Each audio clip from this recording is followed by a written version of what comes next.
That is your fearsome new adversary? He's Optimus Prime's medic. All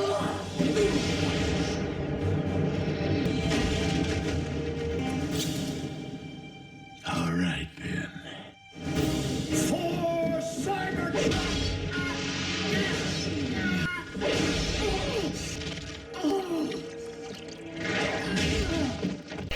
Hey everybody, this is DJ Will, and I just want to thank you guys for commenting so much on the Transformers videos. They've been really enjoyable to make, and really enjoyable just seeing all you guys come out and just share your nostalgia with me. So for this video I'm going to do something different and actually read your comments out. I think it'll be a little fun, and I think we'll just be able to do something new for once. So yeah, enjoy. Dude, Megatron's caught off guard laughing and he stopped playing at that serious punch. Yeah, Megatron was not expecting that from Optimus Prime's medic, as he put it. He's known Ratchet a long time, and Ratchet's father, Ratchet's a goon, Ratchet's just the medic. And then Ratchet hit him once, he was like, oh, I see how it is, okay then, and then he one-shot him, so, yeah. When you think you're that guy, we end up being a side character fighting the main villain. I'm not gonna lie to you, that one hurts, because I've seen far too many animes that had that exact thing happen. A cast can be with the MC for years, they can be the most cool characters ever, but they can never beat the big bad, ever. It hurts a little bit, not gonna lie. The next one, he calmly said, alright then, that's how he knew it was over. Yeah, the last thing you ever want to see after you just sock the villain square in their face is for them to be all calm about it. You don't want the villain calm at all, actually, because that usually means bad things are on the way. You actually gets one hit on Megatron, so you have chosen death. Well, I don't even know what to say on this one. That's just factual. But I will say this: Ratchet was warned. Everyone and their mother warned him, don't throw hands with Megatron, and he basically said, but I'm that guy, and he was not. So, context. Ratchet basically created Cybertronian steroids by accident while trying to create a form of synthetic energon. At this point, the synthetic makes the user significantly faster, stronger, but also makes them more aggressive and maybe a touch insane. Ratchet broke protocol and tortured us as a common mining drone. Learning Megatron's location in the process, and being overconfident from the synth then, thought he could take him. Ratchet could not, in fact, take him.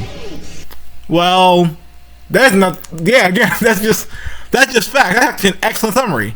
Ratchet took some synth then, that he should not have taken. Ratchet thought he could take Megatron while on those steroids. He could not, in fact, take him. So yeah, good job, Froggy Man. You just spoke facts. I just find it hilarious how swiftly music went from heroic to dramatic when Megatron caught Ratchet's fist. Yeah, no, the people who in charge of the music of Transformers Prime, Transformers Prime's music was top notch. You just can instantly feel the tone shift when Megatron says, alright then, and then when he just catches the fist. Yeah, no, that's facts. That synthetic energon had him going wild. That is absolute facts. And I think nothing sums up how ridiculous Ratchet was being in the episode better than this scene. Just ask Cliffjumper. Oh, I forgot. He couldn't be here today. That's it!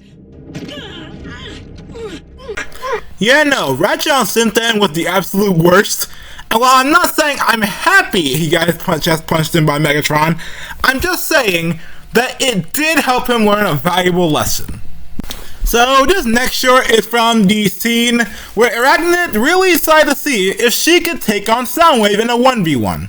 The answer was very clear and very simple. She could not. Not even slightly. So the fact that Soundwave let himself be heard should have been her first clue. Bro quite literally put his foot down. Yep.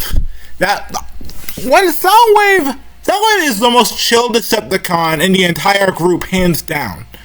So when Soundwave decides that he's going to intervene in a situation, that should be the first sign that you should just forget it, nip it in the bud. But Starscream and Arachnid never really learned. So this next clip is from the scene where Megatron prepared his invasion of Jasper, Nevada and destroyed the Autobot base. Is Megatron going in the election? I'm voting for him. Yeah, Frosty, I'm sorry, but I don't think that robots can be president. For one, they aren't technically citizens, and two, I don't think anyone would vote for Megatron. Well, like, I just don't think he's got the qualifications, don't get me wrong, like, he has some political knowledge, it's just, I don't think that, like, most people want to have their house blown up by Decepticons. So this next scene comes from the classic scene that so many Transformers fans know and love. Hot Rod trying to help out Optimus during his big fight with Megatron. And man, does he do a great job of helping out Megatron. Even as a child, I blamed Hot Rod as the sole reason that Prime died. Okay, now that's not exactly fair. Now yes, Hot Rod jumping in stopped Prime from just shooting Megatron. But at the same time, it's not like Hot Rod was the one who shot Prime himself. So I'd say that the person to blame for Prime's death was the dirtbag who shot him 4 times. That feels fair to me. So the question is, if Hot Rod didn't jump in, then who shoots first? Depends on the comic. Sometimes Optimus gets shot before, like in the original Optimus got shot, like the original comics, like based on a rough draft, Optimus got shot without Hot Rod even being there. And in the different version of the comics, because Hot Rod was stopped from ruining everything, Optimus managed to actually shoot Megatron.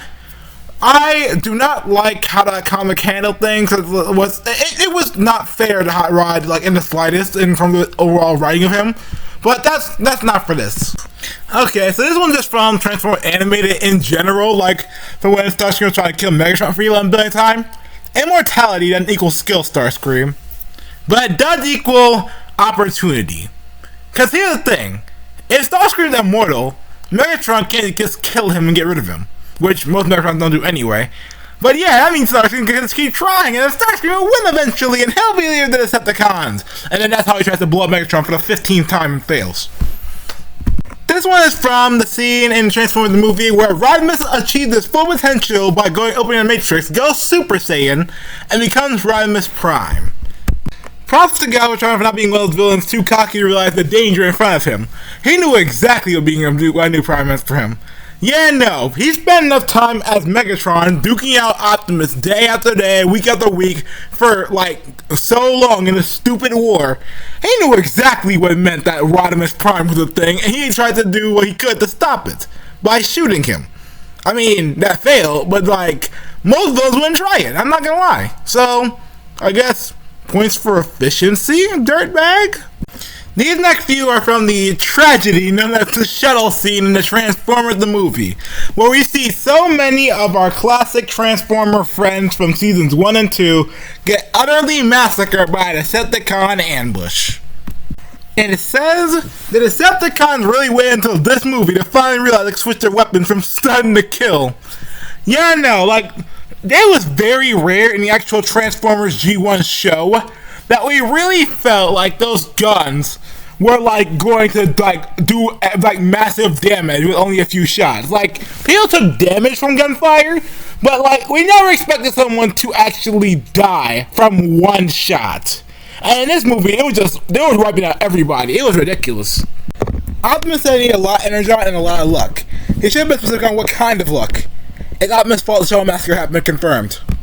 This comes from when Smokescreen decided that he was going to use the spark extractor to wipe out all the Decepticons that were currently in the area, forcing Megatron to annihilate it as soon as possible with a giant sword.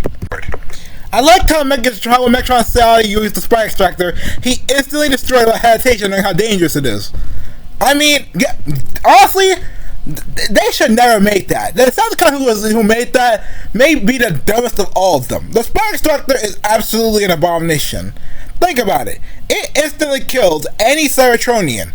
Autobot, Decepticon, Viacon, Insecticon, Predacon, it does not matter. If you're a Cybertronian, it's over for you. If you're even remotely in this radius. That's not a weapon that should exist. Like, that's not a weapon that should exist. It's weird how Doki's first instinct was, yeah, I want the war crime. Well, given that Smokescreen's already wearing like the phase shifter, I suppose it makes a modicum of sense that, like, he would want to, like, he's the one who would best be able to escape the spark extractor when it went off, no matter how, like, close he was to his blast radius. He can just fade to the ground like he did, and allows himself to escape. So these next couple comments are from the good old days back when Orion Pax and D16 were close homies. And yeah, these are tragic. The two of them used to be such close friends. Well, that didn't last. Yeah. To say the least, that friendship did not stick for long. In hindsight, maybe Megatron has named himself after the Prime which killed his sister, and depending on the media betrayed the others, should have been a red flag. Nah, I'm sure, like, there were no tells that, like, Megatron was unstable. No whatsoever, that I know of. Also, because I'm on the topic, Transformers 1 handled that entire plot point so well. I'm so glad they went with the unique idea of Megatron's Prime not being a backstabber. He didn't die, like, he didn't turn evil. He didn't die betraying the others or, like, betray them or any of that other nonsense. Megatron's Prime died a hero. He was basically like that hero with the heart, like the muscular, like, big good character. And then he got killed. And I like how that changes, like, the Megatronus Prime dynamic. Because now, instead of him doing a bunch of war crimes and Megatron carrying, like, that on, is now, hey, Megatron's Prime is a pretty chill dude, but now Megatron's gonna smear his name through the mud with all his war crimes. So, for this final batch of comments, we're gonna be looking at the scene where Megatron finally reveals to Starscream the jig is up. Soundwave told him everything. He knows all Starscream's little betrayal plots, and the only reason he's kept Starscream around is because he finds Starscream's failures funny. Megatron really said, "I'll let him cook," and then watched as Starscream burns the whole kitchen down. Yup. The way he said it makes me imagine he had all Starscream's mistakes in some long blooper reel, and he spends all his free time watching and laughing with Soundwave providing sound effects. Honestly, I could see that. I think someone would be the perfect person to watch a movie with, because he'd never make any comments in the middle of the movie when it's getting interesting. And he'd probably have lots of popcorn. Soundwave out there makes sure his best buddy doesn't get assassinated.